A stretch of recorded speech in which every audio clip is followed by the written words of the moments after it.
दोस्तों, आपने कई सारे बुद्धिमान गुरुओं और महान लोगों से यह सुना होगा कि शब्दों में बड़ी ताकत है। वह कहते हैं शब्दों में इतनी ताकत है कि वह हमारे जीवन का रूप बदल देने में सक्षम है। पर जब हम और आप यह सुनते हैं तो हमारे मन में एक सवाल उठता है कि क्या यह सच है? क्या सिर्फ बातों से हम अपने और दूसरों की जीवन में परिवर्तन ला सकते हैं? जबकि हकीकत में तो कहा जाता है कि सिर्फ बातों से कुछ भी नहीं होता। भगवान भी उसी की मदद करते हैं जो लोग कुछ कर दिखाने में यकीन रखते हैं। तो सिर्फ शब्दों से बदलाव कैसे आएगा? तो अब इस हालत में हम किसकी सुने? हम क्या करें? क्या हम बातों और शब्दों पर ध्यान देना छोड़ दें और सिर्फ कर्मों पर ध्यान दें? या कहीं ना कहीं बातें और शब्दों का भी कुछ महत्व है? अगर आप भी अपने जीवन में कभी न कभी इस द्विविधा में फंसे हैं तो आज की यह वीडियो आपके लिए बनी है। आज हम जानेंगे कि शब्दों का हमारे जीवन में कितना बड़ा किरदार है और क्या वो सच में हमारे जीवन का रंग रूप बदल सकते हैं या नहीं। तो चलिए शब्दों की दुनिया में साहसी यात्रा पर निकलें और जानें कैसे शब्दों का जादू हमें अपनी ओर खींचता है और हमें बांधता है, और कैसे केवल शब्दों से हमारा पूरा जीवन एक नया रूप ले सकता है। क्योंकि हमारी बातें एक इंसान को बना भी सकती हैं और बिगाड़ भी सकती हैं। दोस्तों, लेकिन कहानी शुरू करने से पहले मेरी एक छोटी सी रिक्वेस्ट है आपसे। कृपया इस वीडियो को लाइक कर दें। आपका ये लाइक हमें प्रोत्साहन देता है। तो चलिए आज हम यही बातें एक कहानी के माध्यम से समझते हैं। दोस्तों, एक नगर में एक महान बौद्ध भिक्षु रहा करते थे। वह बहुत ज्ञानी थे और बहुत ही शांत स्वभाव के थे, और उनकी यह बात ही उनकी विशेषता भी थी। एक बार की बात है, बौद्ध भिक्षु नगर वासियों को उपदेश दे रहे थे। बौद्ध भिक्षु कह रहे थे कि शब्दों में जीवन बदलने की शक्ति होती है। अपने शब्दों से जीवन बदलो। हम जो भी शब्द अपने लिए या दूसरों के लिए कहते हैं या जो भी बातें करते हैं उस पे हमें ध्यान देना चाहिए। इतना कहकर बौद्ध भिक्षु ने अपना उपदेश समाप्त किया और वहां से चले गए। एक दिन वह बौद्ध भिक्षु एक मार्ग से होकर गुजर रहे थे। उसी मार्ग से एक युवक होकर गुजर रहा था। उस युवक ने जब उन बौद्ध भिक्षु को देखा तो वह जोर जोर से हंसने लगा और कहने लगा, अरे साधु महाराज, आप तो ढोंगी है। आपके उपदेशों में यह कहने से कि शब्दों में बड़ी ताकत है, आपकी बात सत्य नहीं हो जाएगी। ये सब सिर्फ बातें हैं।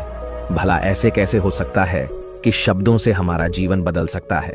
उस युवक की सारी बातें उन भिक्षुओं ने ध्यानपूर्वक सुनी और उसके बाद वह मुस्कुराते हुए उस युवक से कहते हैं, बेटा, नाद से ही तो यह दुनिया प्रकट हुई है, और अच्छे शब्दों के पीछे भी नाद ही होता है जो पूरा जीवन बदल देता है।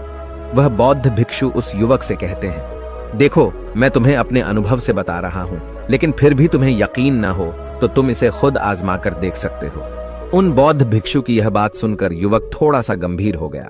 उसने काफी देर सोच विचार किया और उसके बाद उन बौद्ध भिक्षु से कहता है, हे गुरुवर, अगर ऐसी बात है तो आप मेरे साथ चलिए। मेरा छोटा भाई है जिसकी उम्र करीब 25 वर्ष है और उसे न जाने क्या हुआ है। वह करीब 3 वर्षों से कुछ भी नहीं करता, बस लेटा रहता है। दिन भर वो कुछ न कुछ सोचता रहता है। उसकी यह हालत देखकर हम सब बहुत परेशान हैं। माता पिता भी बहुत चिंतित रहते हैं। हम सब ने कई तरीके अपनाए, कई योजनाएं अपनाई, लेकिन कुछ भी काम नहीं आया। हमने कई बार उससे बात करने तक की कोशिश की, लेकिन वह हमसे कुछ भी नहीं कहता। परिवार का हर एक सदस्य पूरी तरह से थक चुका है, हार चुका है। आखिर वह क्या करना चाहता है, किसी को कुछ नहीं पता। तो हमारे शब्दों से उसका जीवन क्यों नहीं बदला? और जैसा कि आप कह रहे हैं कि शब्द सचमुच जीवन बदल सकते हैं, तो क्या आप मेरी मदद करेंगे? इस पर बौद्ध भिक्षु मुस्कुराते हुए उस युवक के साथ चल पड़ते हैं। वह युवक उन बौद्ध भिक्षु को एक खेत में ले जाता है और अपने भाई की तरफ इशारा करके कहता है, हे गुरुवर, यही मेरा भाई है जो पूरे गांव में आलस और मक्कारी के लिए मशहूर है। आप कहते हैं कि शब्दों में वह शक्ति है जो हमारा जीवन बदल सकती है। तो क्या आपके शब्द इसका जीवन बदल सकते हैं? अगर यह सत्य है तो आप इसका जीवन बदल कर दिखाएं। उन बौद्ध भिक्षुओं ने उस युवक के भाई को ध्यानपूर्वक देखा। वह एक पेड़ की छांव में आराम से सो रहा था। जब बौद्ध भिक्षु उस युवक के भाई के पास पहुंचे और आराम से उसके सर पर हाथ फिराते हुए कहते हैं, उठो बेटा, बहुत देर हो चुकी है। यह सोने का समय नहीं, यह तो जागने का समय है। उन बौद्ध भिक्षुओं की आवाज सुनकर वह लड़का थोड़ा सा अचरज में पड़ गया। आखिर कौन है जो मुझे इतने प्यार से जगा रहा है? वरना सभी गांव वाले तो मुझे आलसी और मक्कार ही कहते हैं। आखिर कौन है जो मुझे इतना अपनापन दिखा रहा है? उसने आंखें खोली और आंखें मलते हुए उसने पूछा, हे गुरुवर, आप कौन हैं और यहां क्यों आए हैं? इस पर बौद्ध भिक्षु उस युवक से कहते हैं, बेटा, यह प्रश्न तो मैं तुमसे करना चाहता हूं, तुम कौन हो? यही तो तुम्हें जानने की आवश्यकता है।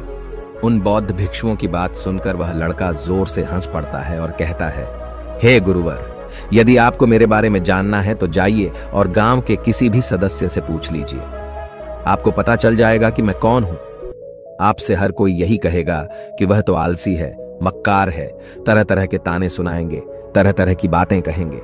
इससे आपको यह जरूर यकीन हो जाएगा और आपको यह पता भी चल जाएगा कि मैं कौन हूं। तभी बौद्ध भिक्षु मुस्कुराते हुए उस लड़के से कहते हैं, सबसे पहले मेरी यह बात सुन लो, मेहनती इंसान के खुद के शब्द उसे अंदर तक चोट पहुंचाते हैं, इसलिए कभी भी अपने आप को कोसो मत। अपने शब्दों को सुधारो। और मेरी यह दूसरी बात भी सुन लो, मैंने उन गांव वालों से नहीं पूछा कि तुम कौन हो, मैं तुमसे पूछ रहा हूं कि तुम कौन हो, लेकिन तुमने तो अपनी आदतें मुझे बताई। आलस तुम्हारी पहचान नहीं, तुम्हारी आदत हो सकती है, और इंसान नहीं, उनकी आदतें खराब होती हैं। इसलिए बेटा, तुम आलसी और मक्कार नहीं हो, यह तो तुम्हारी आदत है। बस इतनी सी बात है जो गांव वाले नहीं समझ सकते। ये सारी बातें सुनकर वो लड़का थोड़ा सा आश्चर्यचकित रह गया, क्योंकि गांव वाले हमेशा उसे मक्कार, आलसी और तरह तरह के ताने ही सुनाया करते थे। उन बौद्ध भिक्षुओं की यह बात सुनकर उस लड़के की आंखों में आंसू आ गए। वह तुरंत ही दोनों हाथ जोड़कर उन बौद्ध भिक्षु के चरणों में गिर पड़ा और उनसे कहने लगा, आप सत्य कहते हैं, यह मेरी आदत ही है और मैं इस आदत से बहुत परेशान हूं। मैंने बहुत कोशिशें भी की, लाख उपाय किए, लेकिन मैं अपनी इस आदत से छुटकारा न पा सका। इन आदतों से बाहर आना बहुत कठिन है। मैंने कई बार आलस छोड़ने का प्रयास तक किया, पूरी कोशिश भी की, लेकिन कोई लाभ नहीं हुआ। मैं जब भी कोई कार्य करने की कोशिश करता हूं तो पता नहीं क्यों मेरा मन कहीं और भागने लगता है।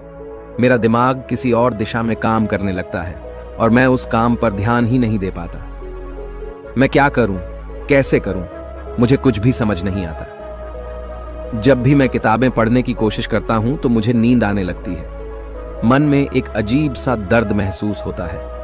ऐसा लगता है कि मेरा जीवन यूं ही व्यर्थ जा रहा है, और जब मैं इस दर्द को बर्दाश्त नहीं कर पाता तो मैं सो जाता हूं, ताकि जब मैं उठूं तो मुझे दर्द न महसूस हो। और अब तो मुझे यह भी यकीन हो चुका है कि मैं इन आदतों से नहीं निकल सकता। ये आदतें मुझे नहीं छोड़ने वाली। इस पर बौद्ध भिक्षु उस लड़के से कहते हैं, बेटा, यदि तुम इस आलस की आदत को छोड़ना चाहते हो तो मैं तुम्हें एक सही उपाय बता सकता हूं, लेकिन उसके लिए तुम्हें कल सुबह मुझे मिलना होगा, तभी वह तरीका मैं तुम्हें बताऊंगा। यदि तुम उस तरीके को सीखना चाहते हो तो कल सुबह मेरे पास चले आना। इतना कहकर बौद्ध भिक्षु वहां से चले गए, लेकिन उन बौद्ध भिक्षु की सारी बातें उस लड़के के कानों में गूंज रही थी। वह यह समझ नहीं पा रहा था कि आखिर वह बौद्ध भिक्षु उसे कौन सा मार्ग दिखाने वाले हैं। वह ऐसा कौन सा उपाय बता देंगे जिससे उसके जीवन से आलस्य हमेशा हमेशा के लिए खत्म हो जाएगा। देखते ही देखते रात हो गई। रात भर वह अपने बिस्तर पर करवट लेता रहा और उन बौद्ध भिक्षु की बातों के बारे में सोचता रहा। इसी प्रकार देखते ही देखते सुबह हो गई और वह लड़का उन बौद्ध भिक्षुओं के पास जा पहुंचा। वह लड़का उन बौद्ध भिक्षु को प्रणाम करता है और कहता है, गुरुवर, जैसा कि आपने कहा था, लीजिए मैं आ गया। अब मुझे वह मार्ग बता दीजिए जिसे मैं अपने जीवन से इस आलस्य को निकाल सकता हूं। तभी बौद्ध भिक्षु उस लड़के से कहते हैं, बेटा, जब भी तुम्हारा मन दुविधा में हो, तुम निर्णय न ले पा रहे हो और तुम्हारे मन में तरह तरह के प्रश्न उठ रहे हो कि मैं क्या करूं, कैसे करूं, इस कार्य को पूर्ण कैसे करूं, यह सब कैसे होगा, तब तुम वास्तविकता में अपने अतीत से सोच रहे हो कि पिछली बार तुम्हारे ऐसा करने पर क्या हुआ, या अतीत में तुमसे लोगों ने क्या कहा था। तो आज से कभी भी अपने अतीत से नहीं, बल्कि भविष्य से सोचो। इस पर लड़का कहता है, भविष्य से, वह भला कैसे? तभी बौद्ध भिक्षु उस लड़के से कहते हैं, मान लो कि तुम्हें आज किसी भी चीज की कमी नहीं है, तुम्हारे पास वो हर चीज है जो तुम चाहते हो, वह सारी सुख सुविधाएं हैं। तो अब बताओ, तुम अपना जीवन कैसे व्यतीत करना चाहोगी? उन बौद्ध भिक्षु की यह बात सुनकर वह लड़का कुछ देर के लिए सोच में पड़ गया, क्योंकि आज तक उसने सभी गांव वालों के केवल ताने ही सुने थे। किसी ने भी आज तक उसके जीवन के बारे में उससे ऐसी बात नहीं की थी, और वह गुरुवर उसे आने वाले भविष्य के बारे में उससे बातें कर रहे थे। उन बौद्ध भिक्षु की यह बात सुनकर वह लड़का खुद से प्रश्न करने लग गया कि अगर मेरे पास सब कुछ होगा, धन की कोई कमी नहीं होगी और सारी सुख सुविधाएं होंगी, तो मैं अपना जीवन कैसे व्यतीत करूंगा? कुछ देर सोच विचार करने के बाद वह उन बौद्ध भिक्षु से कहता है, गुरुवर, मैं यह दुनिया घूमना चाहूंगा, पहाड़ों पर चढ़ना चाहूंगा, समुद्र की रेत पर चलना चाहूंगा और मैं एक बहुत बड़ा व्यापारी बनना चाहूंगा। तभी अचानक उस लड़के का ध्यान टूट गया और वह उन बौद्ध भिक्षु से कहता है, परंतु हे गुरुवर, यह सब कैसे संभव होगा? केवल मेरी मात्र सोच लेने से तो यह सब पूरा नहीं होने वाला। उसके ऐसा कहते ही उसके अतीत में बीती हुई सारी घटनाएं उसकी आंखों के सामने से गुजरने लगी और वह एक बार फिर से निराश होने लगा। और अब वह यह सोचने लगा कि मेरे पास तो पैसे ही नहीं है, तो मैं भला व्यापार कैसे कर सकता हूं? न ही मेरे पास व्यापार का कोई अनुभव है। ऐसी स्थिति में मैं भला यहां से कैसे निकल सकता हूं? उस लड़के के इस प्रश्न का जवाब देते हुए वह बौद्ध भिक्षु उस लड़के से कहते हैं, भंते, हर रात में सोने से पहले तुम हर दिन अपना लक्ष्य एक कागज पर लिखो और सुबह उठकर सबसे पहले उस लक्ष्य को देखो और सोचो कि उस लक्ष्य को पाने के लिए तुम आज क्या कर सकते हो, और जो भी तुमने उस कागज पर लिखा होगा उस कार्य को उसी दिन पूरा करने की हर मुमकिन कोशिश करो।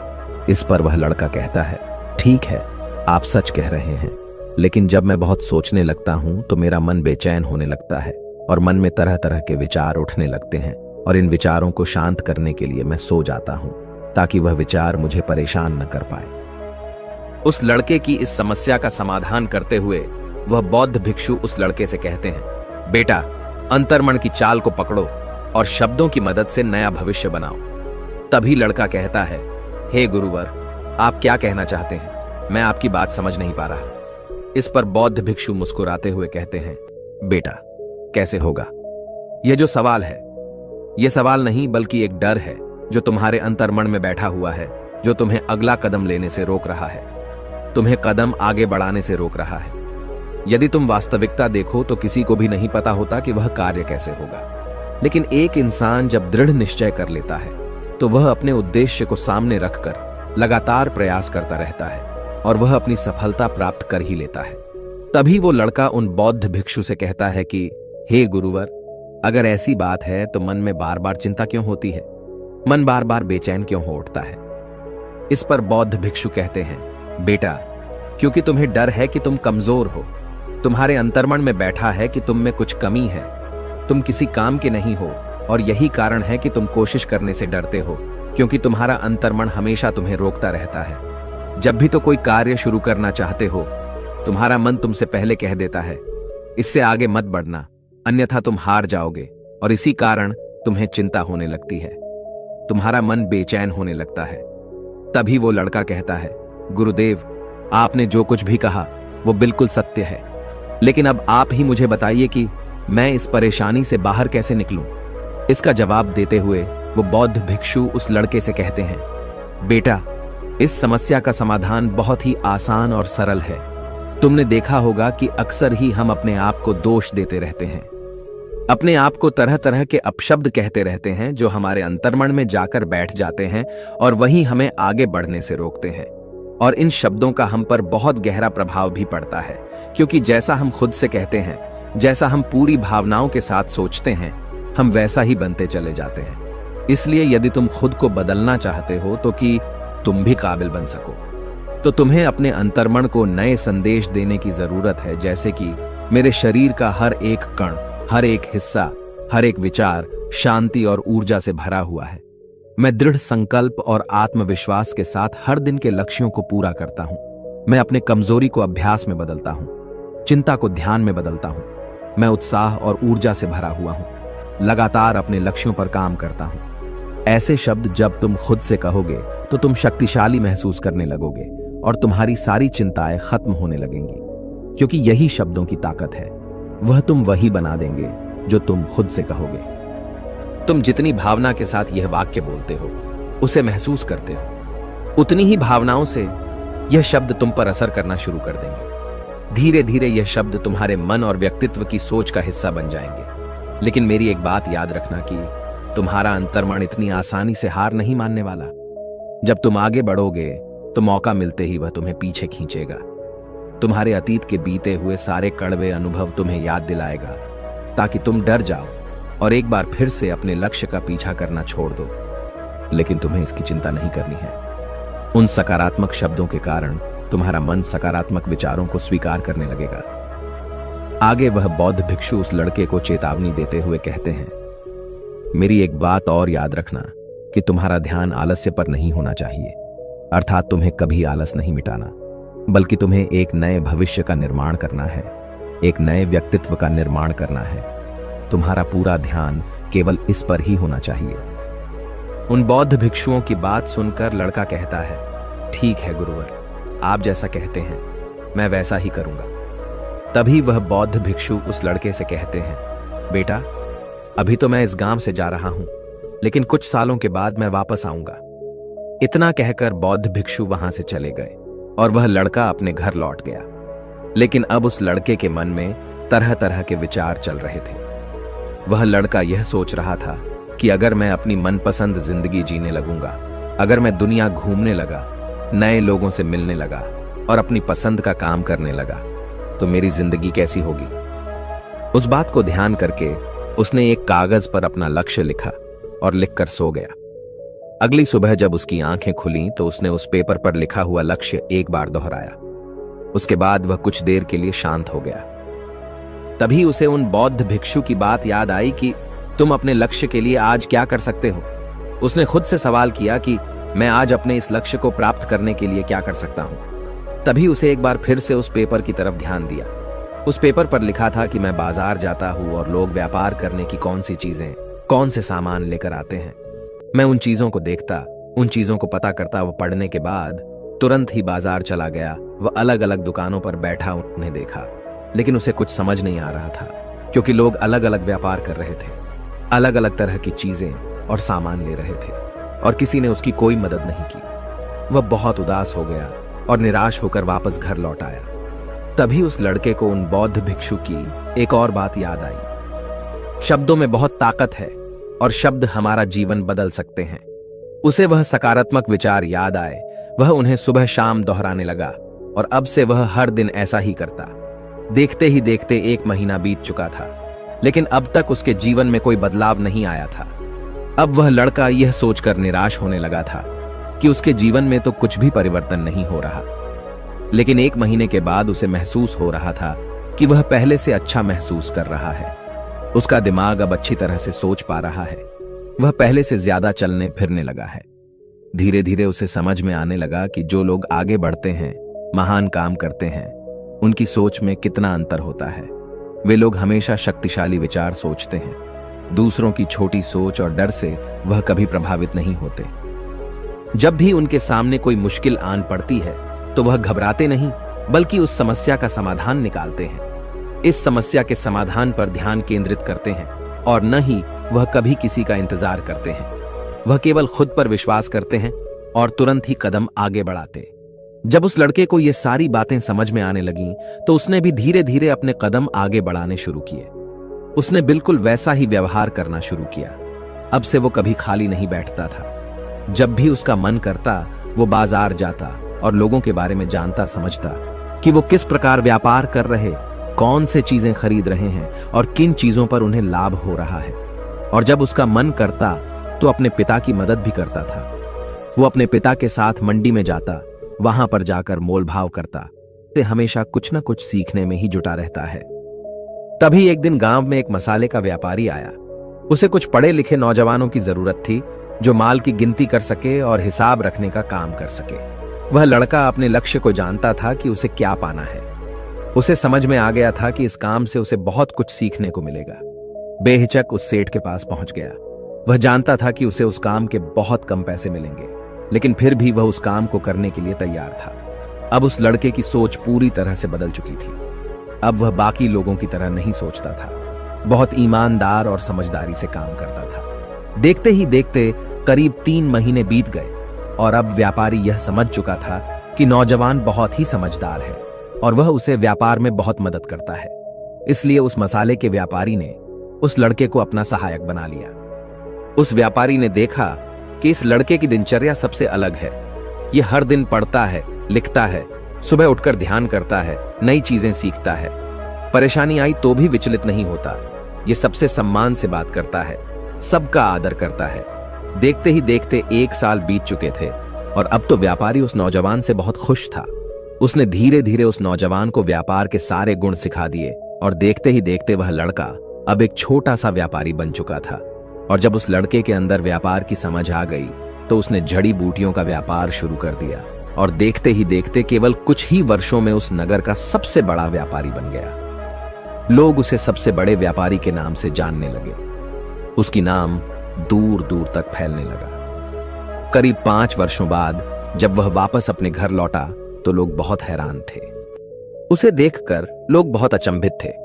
उसके सारे जानने वालों ने उस लड़के से पूछा, तुम इतना कैसे बदल गए? तब उसने कहा, उन गुरु ने सच ही कहा था, शब्दों से हम जीवन बदल सकते हैं। वैसे आपने आज के इस वीडियो से क्या सीखा हो, मुझे आप कमेंट में जरूर बताइएगा। इसी के साथ में उम्मीद है कि आपको आज की ये वीडियो जरूर पसंद आई होगी। तो इस वीडियो को लाइक और अपने दोस्तों के साथ शेयर भी जरूर कीजिएगा और हमें ऐसे ही सपोर्ट करने के लिए चैनल को सब्सक्राइब जरूर दबा दीजिएगा। तो चलिए फिर मिलते हैं अगली वीडियो में। तब तक के लिए अपना ख्याल रखें। धन्यवाद और नमो बुद्धाय।